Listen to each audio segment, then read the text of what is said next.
আজি দুপৰীয়া এটা ভিডিঅ' দিছিলোঁ। ভিডিঅ'টো হৈছে কেৰি কি চব্জি। কেৰি কি চব্জি কি হয় মই দেখাই আছোঁ। এই হৈছে আম।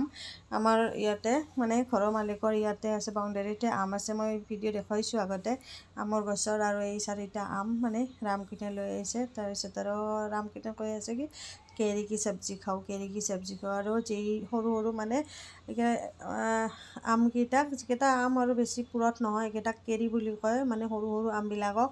ৰাজস্থানত আৰু এইটো চব্জি ৰাজস্থানত খুবেই খায়, কেৰি কি চব্জি বুলি কয়। এতিয়া 4টা আম কাটি ল'লোঁ।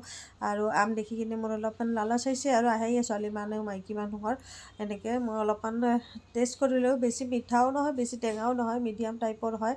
আৰু এইখিনি মই এতিয়া বনাম। কেৰি কি চব্জি अभी बनाएंगे मैंने राजस्थानी स्टाइल में।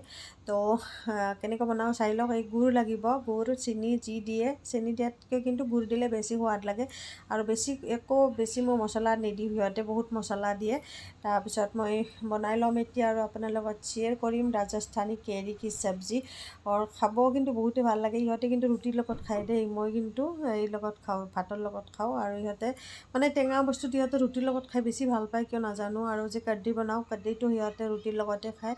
আৰু ইয়াতে মই জিৰা দি লৈছোঁ, তাৰপিছত ৰাই দিছোঁ, তাৰপিছত আৰু ইয়াতে দিম মই মেথিটো স্কিপ কৰিব নালাগে। আৰু কালা জিৰাটো দিলে ভাল লাগে, কিন্তু কালা জিৰাটো মই দিয়াৰ কাৰণে পাহৰি গ'লোঁ, সেইটো কাৰণে ৰৈ গ'ল। যদি কালা জিৰাটো থাকে সেইটো কিন্তু দি দিয়াটো খুবেই ভাল, আৰু বেছি মানে এটা স্মেলটো ধুনীয়া আহে। আৰু ইয়াতে দি দিম মই এই কাৰি পাত্তা, নৰসিংহ পাত, যদি আছে দিলে হ'ল, নহ'লে নাই আৰু এইটো স্কিপ কৰিবও পাৰি, কিন্তু মই এইটো দি দিছোঁ। আৰু ভালো লাগে, টেষ্টটো ভাল লাগে, ইয়াৰে স্মেলটো ধুনীয়া হয়। আৰু এই কেৰি কি এইটো যিটো চব্জি, আমৰ চব্জিটো খুবেই সোৱাদ লগা হয়, খট্টা মিঠা ধুনীয়া লাগে। আৰু এনেকৈ বনাই খাই চাগে বহুতে, যদি এইটো ষ্টাইলত বনাই খোৱা নাই মানে গুড়ৰ লগত, তেতিয়া খাই চাব। গুড়ৰ সোৱাদটো বেলেগ আৰু চেনিৰ সোৱাদটো বেলেগ। গুড়ৰ সোৱাদটো বহুত বেছি ভাল লাগে খাই কিনে। আৰু এইখিনি মই ধুনীয়াকৈ ভাজি ল'ম। আৰু একদম সোনকালে হয়, বেছি মানে জটপট মানে নহয়, আৰু খুবেই সোনকালে হয়। আৰু ইয়াতে 4টা আম আছে দেই। আৰু এতিয়া মই ভইচ অভাৰ কৰি আছোঁ, এতিয়া মোৰ মানে কি আৰু লালচ আহি গৈছে, মুখত পানী আহি গৈছে খোৱাৰ কাৰণে। কেঁচা আম খাইওতো আমি খুবেই ভাল পাওঁ। আৰু এইটো ছিজনত মানে প্ৰায় ঘৰত, যদিও ৰাজস্থানত আমৰ গছ নাই, ক'ৰবাত আছে যদিও মই ইমান নাজানো, কিন্তু এই চব্জিটো ৰাজস্থানত প্ৰায় খায় এই সময়ত। আৰু যেতিয়া ইয়াত নতুন নতুন আম ওলায়, আৰু এই আমবিলাক বজাৰৰ পৰা সিহঁতে আনি কিনে এনেকৈ বনাই খায় আৰু কেৰি চব্জি, কেৰি কি চব্জি বুলি কয়। তাৰপিছত বহুতে ভাবে কেৰি কি বস্তু, কেৰি কি বস্তু। আগতে মই ভাবিছিলোঁ কেৰি কি চব্জি, এইটো দেখোন আমৰ চব্জি, এইটো কেনেকৈ কেৰি কি চব্জি হয়। তাৰপিছতে কৈছে নহয়, আমবিলাক যেতিয়া সৰু সৰু থাকে তেতিয়া কেৰি বুলি কয়। আৰু সিহঁতে এই আচাৰটোকো কেৰিৰ আচাৰ বুলি কয়। আমি কওঁ আমৰ আচাৰ, সিহঁতে কেৰিৰ আচাৰ বুলি কয়। কেৰি বুলি শুনিব কেনেকুৱা লাগে ন। ইয়াতে মই অলপমান আদা নহৰু দি দিলোঁ। এইটো আদা নহৰুটো দিলে ভাল লাগে, নিদিলেও নিদিব পাৰি, কিন্তু মই দিওঁ আৰু মোৰ ভাল লাগে, টেষ্টটো ধুনীয়া হয়। ইয়াতে আৰু শুকান জলকীয়াও দিছোঁ মই। আৰু এইখিনি মছলাখিনি ধুনীয়াকৈ মানে কি আৰু ভালকৈ লগাৰ কাৰণে মই অলপমান পানী দি দিলোঁ, নহ'লে আৰু মছলাখিনি জ্বলিও যাব ন। আৰু এইখিনি লগভগ সিজিও গৈছে, অলপমান পানী দি কিনে মছলাৰ লগত মই ধুনীয়াকৈ সিজাই ল'ম। আৰু ভাল লাগে, আপোনালোকে যদি খাই ক'বচোন। আৰু এইটো চব্জি কেনেকৈ বনায় সেইটোও ক'ব।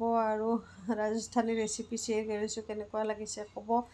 আৰু শ্বেয়াৰ কৰি যাম এনেকৈ কিছুমান ৰাজস্থানী ৰেচিপি। আৰু একে ৰেচিপি দিব ভাল নালাগে, এই দেখিছেনে।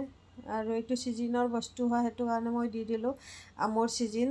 আৰু আম পকিবৰে হ'ল ইয়াতে, বেছি টাইম নালাগে। আৰু এইখিনিত মই দি দিলোঁ, গুড়খিনি দি দিলোঁ। এইখিনি টাইমত গুড় চেনি যি দিয়ে দিব পাৰে, ফ্ৰাই কৰিব। তাৰপিছত আৰু কি ধুনীয়াকৈ অলপমান যেতিয়া গুড়খিনি অলপমান হৈ যাব, মেল্ট হৈ যাব, তেতিয়া আৰু ইয়াতে পানী দি দিলে হৈ গ'ল। আৰু মানে কি নিজৰ কিমানখিনি পানী লাগে সেই হিচাপে, ইয়াতে জোলটো অলপ বেছি কৰিলেও কোনো কথা নাই, ধুনীয়াকৈ মানে কি আৰু হৈ যায়। আৰু আমো বহুত আছে, 4টা আম আছে যিহেতু এভেইলেবল, পানী দিব পাৰি।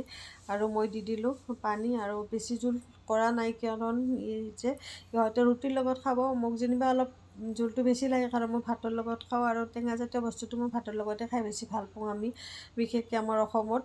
আৰু যাৰ যেনেকৈ পচন্দ হয় আৰু তেনেকৈ খাব পাৰে, কোনো কথা নাই। আৰু দেখিছেনে কি ধুনীয়াকৈ আমাৰ চব্জিটো একদম ৰেডি হৈ গৈছে, বহুতেই টেষ্টি লাগে, খুবেই সোৱাদ লাগে এই চব্জিটো, কেৰি কি চব্জি।